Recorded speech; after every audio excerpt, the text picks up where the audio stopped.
Hi, this is Komal from Study with Kids. I would really be happy if you take a moment and subscribe to my channel. In our today's video, we'll discuss some blue box questions for class 10th of chapter Light. So let's start our video now. First question is on page number 168. First question is define principal focus of a concave mirror. देखो सबसे पहले हम draw करेंगे concave mirror. concave mirror वो mirror होता है जिसमें केव के अंदर लाइट जा रही होती है. तो ये मिरर कौन सा मैंने ड्रॉ किया है? concave mirror. और यहाँ पर ब्लैक साइड पे पॉलिशिंग की गई है ताकि जो लाइट है वो आगे ना जाए, सारी की सारी लाइट क्या हो जाए? रिफ्लेक्ट हो जाए. तो अगर हम फर्स्ट क्वेश्चन की बात करें तो फर्स्ट क्वेश्चन है हमें डिफाइन करना है प्रिंसिपल फोकस. देखो सबसे पहले जिस सेंटर का ये पार्ट होगा ये क्या होगा? Centre of curvature. Centre of curvature के जो मिड पॉइंट पे होता है वो होता है फोकस. तो आप कैसे डिफाइन करोगे? Focus is a point on the principal axis. Principal axis वो लाइन है जिसे हम ज्वाइन करते हैं सी और पी को, पोल को.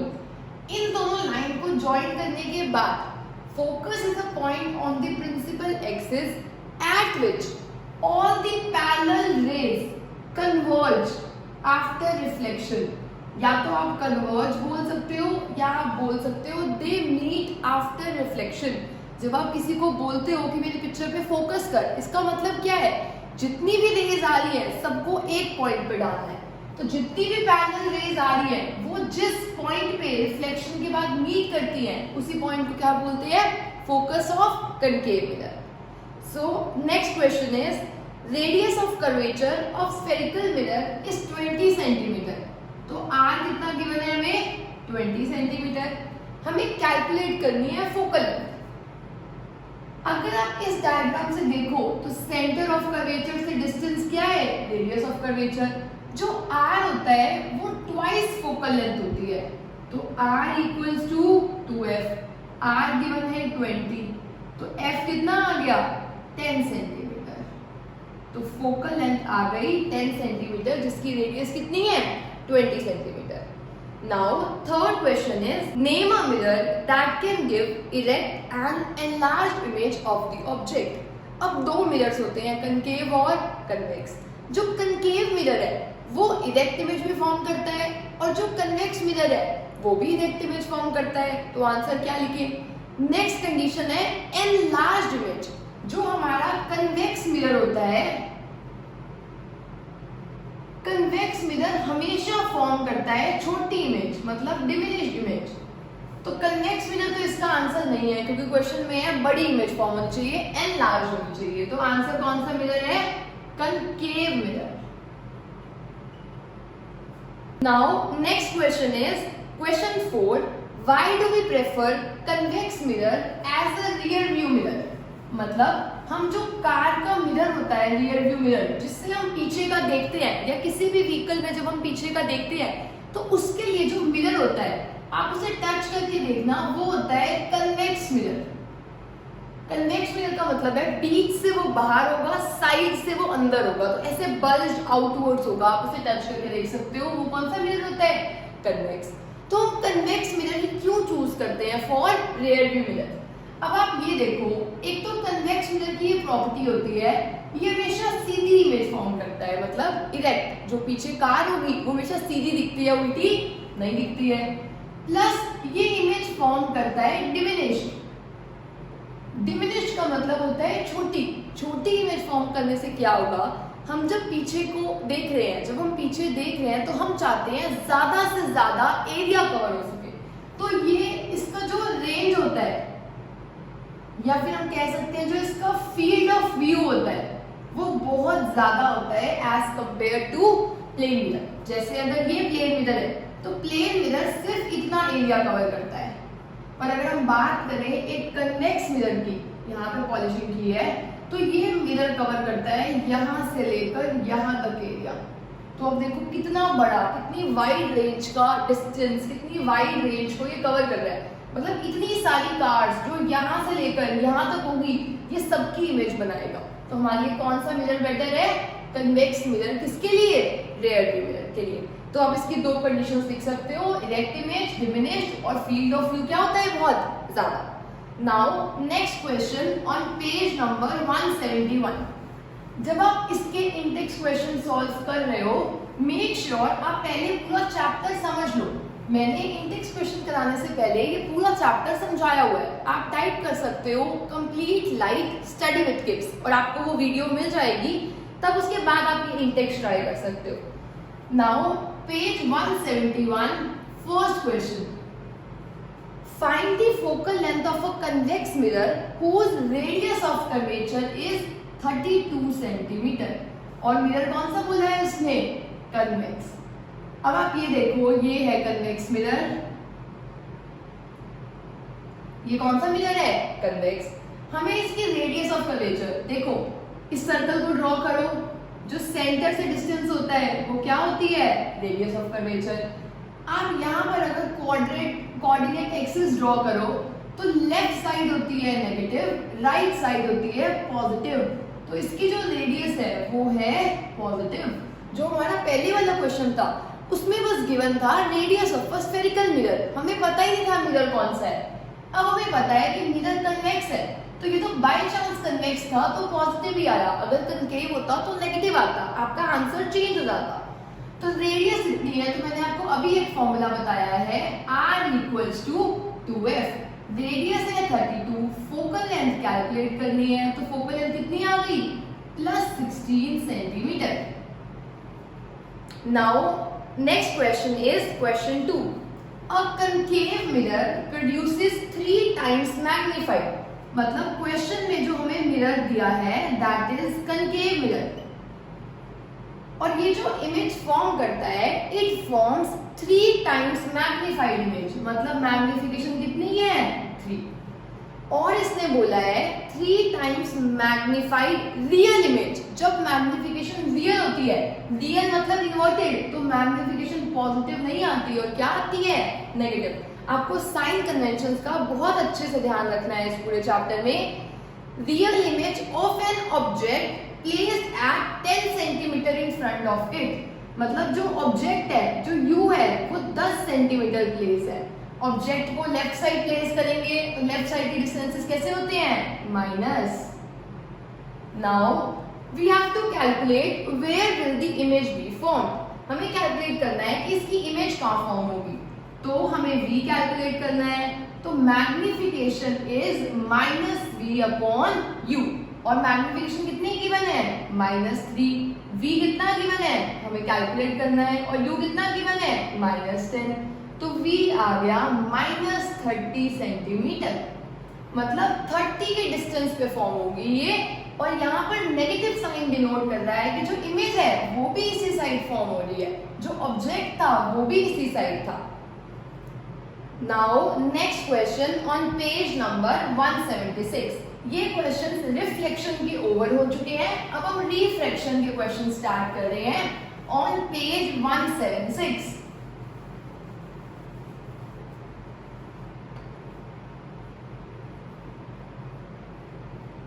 Question is a ray of light travelling in air. मतलब एक रे ऑफ लाइट है और वो कहां पे ट्रैवल कर रही है, एयर में। Enters obliquely into water. Obliquely का मतलब होता है किसी एंगल पे, तो हमने ये रे ऑफ लाइट एयर से जाती हुई कहां ड्रॉ की है, वाटर पे। Does the ray bend towards the normal और away from the normal, why. अगर हम बात करें एयर की, तो एयर के जो पार्टिकल्स हैं वो बहुत दूर दूर है, तो एयर मीडियम एक्ट करेगा रेयर, और वाटर में जो पार्टिकल्स हैं वो बहुत पास पास है। तो ये है डेंसर एरिया, मतलब भीड़ भाड़ वाला एरिया, ये है कम भीड़ वाला एरिया। जब आप, और यहाँ पे सबसे पहले आप ड्रॉ करोगे नॉर्मल, आपको इसके लिए एक सिंपल रूल लर्न करना है, डल रूल। अगर रे डेंसर से रेयर में जा रही है तो बेंडिंग होती है अवे, रे जा रही है रेयर से डेंसर में तो बेंडिंग होगी टूवर्ड्स। इसका मतलब क्या है, ये रेयर मीडियम, ये डेंसर मीडियम, तो ये सीधी जा सकती है। अब ये नॉर्मल के पास चली जाए या नॉर्मल से दूर, तो ये नॉर्मल के पास चली जाएगी, मतलब यहाँ पे चली जाएगी। आई होप आपको इसमें कोई डाउट ना हो और आप सोच के देख सकते हो ये रेयर मीडियम है, मतलब यहाँ भीड़ नहीं थी, वो जैसे ही डेंसर मीडियम में आई यहाँ बहुत ज्यादा भीड़ है, बहुत ज्यादा भीड़ है तो वो बहुत ज्यादा दूर नहीं जा पाएगी, यहाँ की वजह से बहुत ज्यादा डिस्टेंस ट्रैवल करना पड़ेगा, इतनी दूर नहीं जा पाएगी, तो वो कम डिस्टेंस ट्रैवल करेगी। या फिर आप इसके लिए लर्न कर सकते हो कि रेयर से डेंसर जाना है तो टुवर्ड्स द बेंडिंग, डेंसर से रेयर जाना है तो away from the normal bending. और इसका आप रीजन क्या लिखोगे, क्योंकि जब लाइट, जो स्पीड ऑफ लाइट है, speed of light is more in rare medium.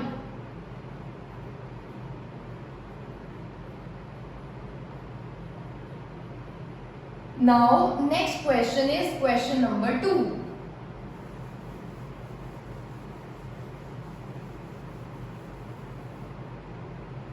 Question number 2 is light enters from air to glass having refractive index 1.5, मतलब जो ग्लास है उसका जो रिफ्रैक्टिव इंडेक्स है वो है 1.5. What is the speed of light in the glass? हमने एक सिंपल फॉर्मूला लर्न किया है कि refractive index of any medium equals to speed of light in air upon speed of light in that medium. तो glass का refractive index है 1.5, air में speed है 3 × 10⁸, तो v हमें कैलकुलेट करना है और v कितना आ गया 2 × 10⁸ मीटर पर सेकेंड, तो यही हमें कैलकुलेट करना था. Now question 3 is find out from table 10.3 the medium having highest optical density.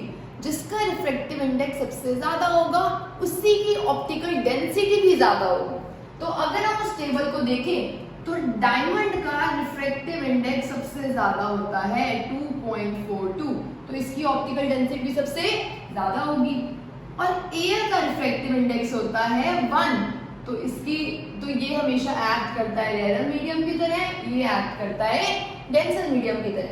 अब सोच के देखो इसका रिफ्रैक्टिव इंडेक्स इतना ज्यादा है कि ये उतना डेंसर मीडियम है. एयर सबसे रेयर मीडियम होता है क्योंकि एयर के पार्टिकल्स सबसे दूर होते हैं, एयर से ज्यादा पार्टिकल्स हर एक में पास होते हैं. Now question 4 is you are given kerosene, turpentine and water. In which of these does the light travels fastest? इसके लिए आपको एक रूल लर्न करना है, जिसका रिफ्रैक्टिव इंडेक्स सबसे ज्यादा होगा वहां पर स्पीड उतनी ही कम होगी. जिसका रिफ्रैक्टिव इंडेक्स इतना ज्यादा वहां पर स्पीड उतनी कम. तो उसने कहा है, हमें पता है केरोसिन, टर्पेंटाइन, केरोसिन और वाटर में से केरोसिन का रिफ्रैक्टिव इंडेक्स होता है 1.44, टर्पेंटाइन का होता है 1.47 और वाटर का होता है 1.33. तो क्वेश्चन है किसमें लाइट की स्पीड सबसे ज्यादा होगी. लाइट की स्पीड उसमें सबसे ज्यादा होगी जिसका रिफ्रैक्टिव इंडेक्स सबसे कम होगा. तो सबसे कम रिफ्रैक्टिव इंडेक्स किसका है, वाटर का. तो वाटर में क्वेश्चन के अकॉर्डिंग सबसे ज्यादा स्पीड होगी. Now next question is question 5 और ये बहुत ही इंपॉर्टेंट क्वेश्चन है. क्वेश्चन 5 हर सीबीएसई एग्जाम में पूछा गया है. Question 5 is refractive index of diamond is 2.42. What does this mean? मतलब डायमंड का रिफ्रैक्टिव इंडेक्स है 2.42.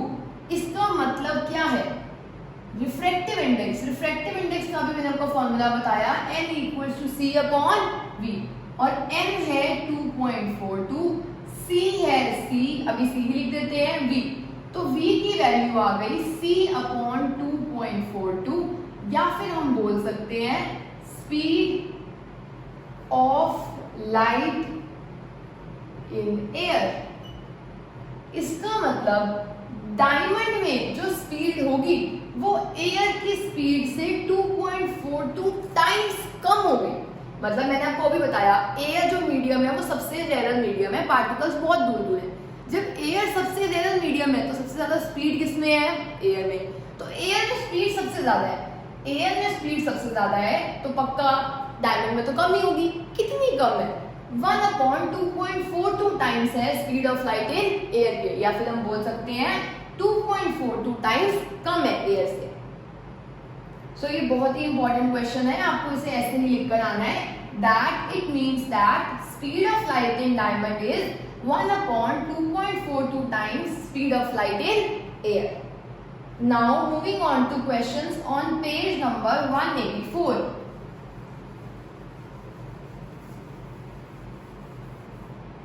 First question is define one diopter of power of a lens. जो पावर की यूनिट होती है दैट इज डायोप्टर, और पावर का जो फॉर्मूला होता है वो होता है 1/f. तो अगर आप इस फॉर्मूले से देखो तो आप बोलोगे one dioptre is the power whose focal length इस फॉर्मूले के अकॉर्डिंग होती है मीटर में. तो जब फोकल लेंथ 1 मीटर होगी तो पावर कितनी हो जाएगी 1 dioptre. Power is said to be 1 dioptre when focal length is 1 metre. Question 2. Question 2 is a convex lens forms a real and inverted image of a needle. मतलब ये है convex lens और ये जो image form करता है वो करता है real और inverted at a distance of 50 centimeter from it. मतलब image कितनी दूर form हो रही है 50 centimeter दूर. ठीक है, यहाँ तक हमने लिख लिया. Where is the needle placed in front of the convex lens? यहाँ पे कहाँ पर needle place की है so that image is equal to size of object. एक ही केस होता है जब ऑब्जेक्ट का और इमेज का साइज सेम होता है, और वो केस होता है, इसके लिए आपको सारे केसेस लर्न होने चाहिए. तो ये अगर ऑप्टिकल सेंटर है, ये f है, ये 2f है. अगर 2f पे हम ऑब्जेक्ट को प्लेस करते हैं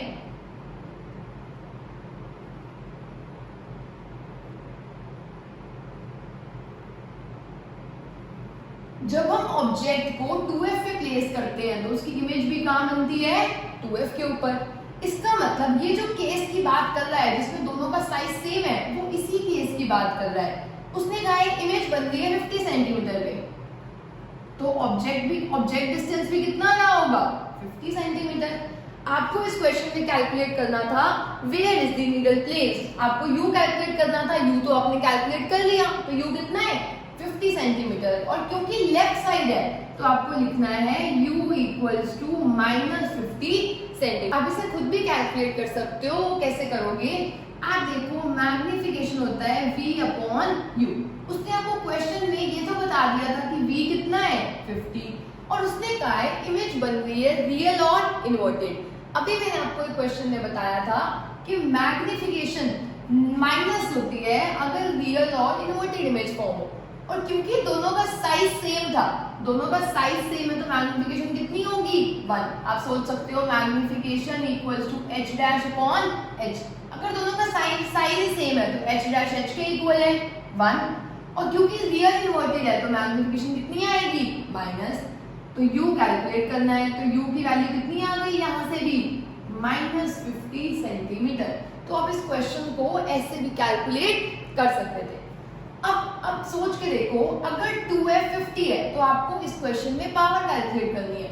तो पावर का फॉर्मूला होता है 100/f अगर फोकल लेंथ सेंटीमीटर में हो तो. ठीक है, तो 100/, अगर 2f 50 है तो f कितना है 25. तो आंसर कितना आ गया 4 डायोप्टर. तो आंसर इज 4 डायोप्टर. तो आपने ये क्वेश्चन पूरा कंप्लीट कर लिया.